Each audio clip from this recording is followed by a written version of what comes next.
नमस्कार, दैनिक शिव टाइम में आप सबका स्वागत है। मैं रश्मि शर्मा, कैमरामैन शुभम भगत के साथ। अध्यापक टीचर को नेशन बिल्डर कहा जाता है और आज एक चीज़ बताना चाहेंगे, बड़ी अचंभे की बात है। आज खुद ही एक टीचर हाथ में ये बैनर लेकर खड़ा है जिस पे लिखा हुआ है no laboratory no education. Let's talk about education. Under average students are also students. Make job creator in schools. Parents stop comparing your child is special. इन चीज़ों में, इन शब्दों में बहुत ही गहरा मतलब निकलता है अगर कोई समझे। आज क्या मजबूरी आन पड़ी। इनका नाम राहुल है, ये टीचिंग देते हैं बच्चों को, कि आज ये बैनर लेकर यहाँ पर चौक में खड़े हैं। आखिर कोई ना कोई बात होगी जो कहीं ना कहीं अंदर से इन्हें खल रही होगी और ये चाह रहे होंगे कि मीडिया से माध्यम से प्रशासन और सरकार तक लाने का प्रयास करें। राहुल जी, आज आप ही खड़े हैं। टीचर्स को नेशन बिल्डर कहा जाता है, पर आज टीचर सड़कों पर है, क्या बात है? सड़कों पे आना पड़ा क्योंकि एज ए टीचर ना हमारा सिर्फ बच्चों के साथ सिर्फ पढ़ाने का नहीं होता, एक अलग बॉन्ड होता है। जब वो बॉन्ड क्रिएट होता है ना, और आपका बच्चा जब स्ट्रगल करता हुआ दिखता है ना किसी एजुकेशन में, वो बच्चा मुझे बोलता है कि यार भैया ये चीज़ समझ नहीं आती है। मुझे पता है कि वो प्रैक्टिकली करके बताना पड़ेगा उसको। ठीक है, प्रैक्टिकल करने के लिए जितना मेरे पास इंस्ट्रूमेंट्स अवेलेबल होता है, थोड़ा बहुत होता है, मैं करके बता देता हूँ। बट मैं उनको एटलीस्ट हमेशा मोटिवेट ही करता हूँ कि अपने स्कूल्स में जाके एटलीस्ट पेरेंट्स टीचर्स को बोलें लेबॉर्ट्री लेके जाए। लेबॉर्ट्री का भी क्या चीज़ हो जाती है कि लेबॉर्ट्री में तब लेके जाया जाता है जब मार्च में प्रैक्टिकल एग्जाम आने वाला होता है। तब पूरे बच्चों को इकट्ठा करके लेके जाता है लेबॉर्ट्री में। उनको बोला जाता है एग्जामिनर आएगा, तुमसे ये 2-3 एक्सपेरिमेंट पूछेगा, ये उसको ऐसे करके बता देना। मतलब उसको एक्सपेरिमेंट भी रटाया जा रहा है just to get the marks, कि एक मार्क्स लेने के लिए। किन स्कूलों की आप बात करें? मोस्ट ऑफ द स्कूल्स 90% स्कूलों में आप जाइए यही हाल है। गवर्नमेंट या प्राइवेट स्कूल? दोनों मैम। गवर्नमेंट स्कूलों में तो लेबॉर्ट्री में लेके नहीं जाया जा रहा, लेके जाया जाता है वही सेम मार्च वाला। नाम की लेबॉर्ट्रीज है, नाम की बच्चों से फीसें ली जाती है, लेबॉर्ट्री चार्जेस। लेबॉर्ट्रीज हैं, इंस्ट्रूमेंट्स होंगे नहीं होंगे वो सेकेंडरी इशू है। वो लेबॉर्ट्री देख रखी गई है, कल को इंस्पेक्शन करने आएगा, कोई डीसी साहिबा आ गई, डीसी साहब आ गए, कोई बड़ा एडमिनिस्ट्रेटिव अथॉरिटी आ गई, उन्होंने बोलना है कि लेबॉर्ट्री है, हाँ जी है। दरवाज़ा खोलेंगे, ताला खोलेंगे, देखिए जी सारे इंस्ट्रूमेंट्स पड़े हैं। अब उनसे ये कौन पूछेगा कि बच्चों को भी कराना चाहिए कि नहीं कराना चाहिए? मोस्ट ऑफ द पेरेंट्स जो है वो स्कूल की चकाचौंध से ही इंप्रेस हो जाते हैं। स्कूल में एक स्विमिंग पूल है, स्कूल में बड़ी सी बिल्डिंग है, शीशे लगे हुए हैं, अंदर फर्स्ट क्लास फैसिलिटीज़ है, डेस्क हैं, स्मार्ट बोर्ड्स हैं। बट उस स्मार्ट बोर्ड्स का इस्तेमाल कब और कहाँ किया जा रहा है वो देखने की ज़रूरत है, कैसे किया जा रहा है वो देखने की ज़रूरत है। साइंस कोई थ्योरेटिकल सब्जेक्ट नहीं है, साइंस एक प्रैक्टिकल सब्जेक्ट है। आप बच्चों को आज प्रैक्टिकल नहीं करवाओगे तो बच्चों के दिमाग में आइडियाज़ कहाँ से आएंगे कुछ इनोवेट और कुछ क्रिएट करने के? बट हमारे J&K में इन्वेंशन की क्रिएशन आपकी कोई चीज़ है ही नहीं है। कहीं टाइम हो गया मेरे को सुने हुए कि हमारे J&K से कोई साइंटिस्ट निकला हुआ है, मैंने सुना ही नहीं है बचपन से लेके अभी तक। क्यों नहीं निकला हुआ है? बच्चा BSc करने के बाद बैंकिंग क्यों ले रहा है? अरे BSc तो केमिस्ट्री फिजिक्स ली थी उसने, उसको तो केमिस्ट्री वाली लाइन में जाना चाहिए था। बच्चा BSc महज एक डिग्री लेने के लिए कर रहा है, एक ग्रेजुएशन लेने के लिए कर रहा है। बच्चे के दिमाग में ऐसा सिर्फ ग्रेजुएशन करके जॉब लेने का कंसेप्ट कहाँ से आया? ये एजुकेशन डिपार्टमेंट को सोचने की ज़रूरत है। क्या हम अपने स्कूलों में क्या पढ़ा रहे हैं कि बच्चा सिर्फ ये सोचता है कि जॉब लेने के लिए पढ़ना है?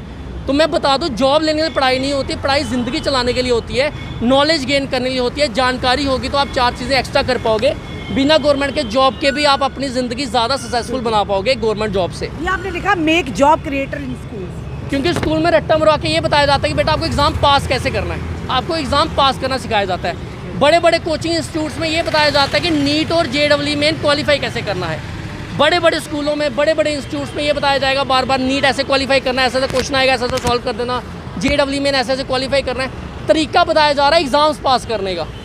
मतलब कि आपका कहने का मतलब अगर गवर्नमेंट स्कूल है, प्राइवेट स्कूल, वहाँ पे क्रैमिंग पे ज़्यादा ध्यान दिया जा रहा है। यानी जो चीज़ बच्चे को प्रैक्टिकल करके समझाई जाती है वो क्रैमिंग से समझ नहीं आती। सिर्फ थ्योरेटिकल, सिर्फ क्रैमिंग करवाई जा रही है to get the exams. Main मुद्दा समझे यहाँ पे, फोकस एग्जाम्स के ऊपर है। बच्चा एग्जाम देगा, अगली क्लास में जाएगा, पिछले क्लास का भूल जाएगा। आप एक 10th क्लास के बच्चे से 7th का पूछिए, उसको भूल गया होगा। 8th क्लास से 6th का पूछिए, उसको भूल गया होगा।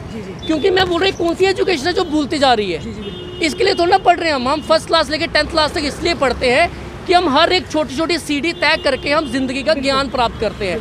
हम अपने घर पे रह के वो सारी जानकारी नहीं हासिल कर सकते, इसलिए हमें स्कूल भेजा जाता है।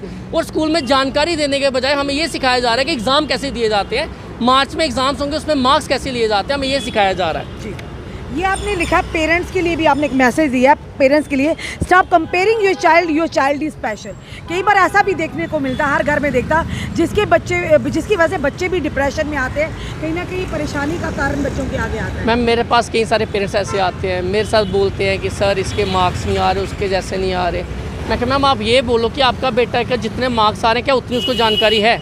अगर उसको 70% भी जानकारी है तो वो आपके 90% वाले से बेटर है, क्योंकि 90% वाला ना रात को 2-2 बजे तक 4-4 बजे तक पढ़ के ना वो मार्क्स ले आता है, क्योंकि उसको तरीका आ गया एग्ज़ाम क्लियर करने का।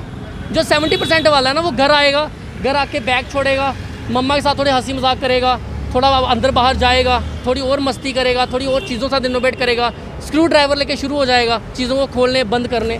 मैं बोलता हूँ वो ज़्यादा बेटर है सोसाइटी के लिए। आपको ये कंसेप्ट कैसे आया कि ये चीज़ आपको प्रशासन तक रखनी चाहिए?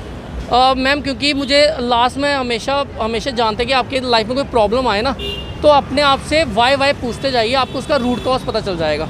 जब मैंने खुद के साथ ये एक्सरसाइज अपनाई, मैं हर क्वेश्चन में अपने को क्यों पूछता गया कि ऐसा क्यों हो रहा है, लास्ट में जवाब यही आया कि हमारी एडमिनिस्ट्रेशन और जिनके हाथ में ये डोर है, जो ऑफिसर्स बन के वहाँ बैठे हुए हैं, उन्हीं को ही परवाह नहीं है कि एजुकेशन सिस्टम के अंदर चल क्या रहा है। उन्हीं को परवाह नहीं है कि हमारे गवर्नमेंट स्कूल में टीचर अवेलेबल है भी है कि नहीं है।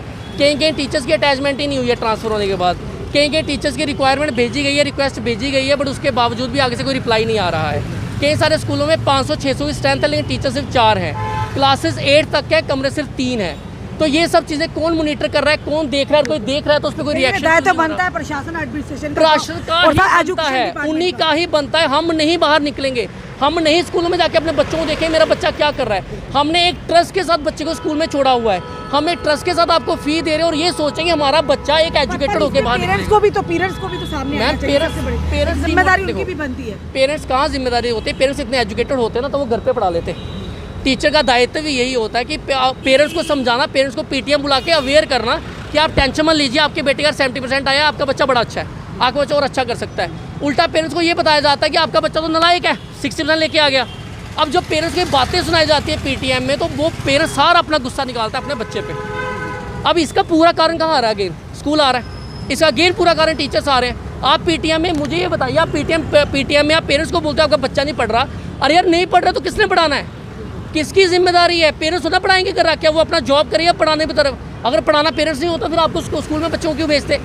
एक तो बच्चों को स्कूल में भेज रहे हैं, पेरेंट्स को जिम्मेदारी, टीचर को जिम्मेदारी लेनी चाहिए कि बच्चे को इंप्रूव कैसे करे। उल्टा टीचर पेरेंट्स से कंप्लेन कर रहा है कि आपका बच्चा अच्छा नहीं है। तो ये चीज़ें बदलनी पड़ेंगी आपको और हमें मिलकर बदलनी पड़ेगी। एक छोटे से बैनर में बहुत कुछ कह दिया इस टीचर ने। जो टीचिंग देते हैं राहुल जिनका नाम है, बहुत एक बड़ा ही छुपा हुआ मैसेज उन्होंने जनता और यहाँ के आम जनता और पेरेंट्स का खास करके लाया।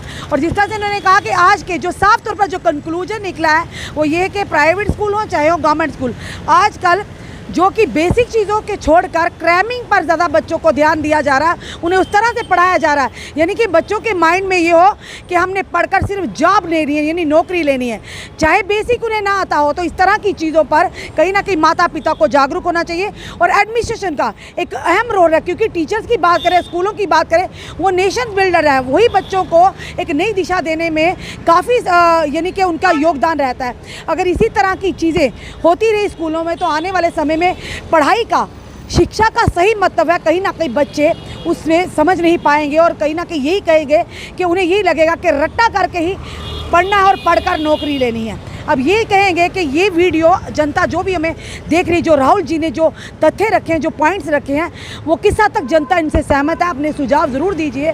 और यहाँ के एजुकेशन डिपार्टमेंट विभाग को हम ये ज़रूर कहेंगे, यहाँ के एडमिनिस्ट्रेशन में निवेदन करेंगे कि राहुल जी ने एक बड़ा इनिशिएटिव लिया है, उन चीज़ों पर भी ध्यान देना बहुत ही ज़रूरी है। जुड़े रहिए हमारे साथ अगले अपडेट के लिए। जय हिंद, जय भारत।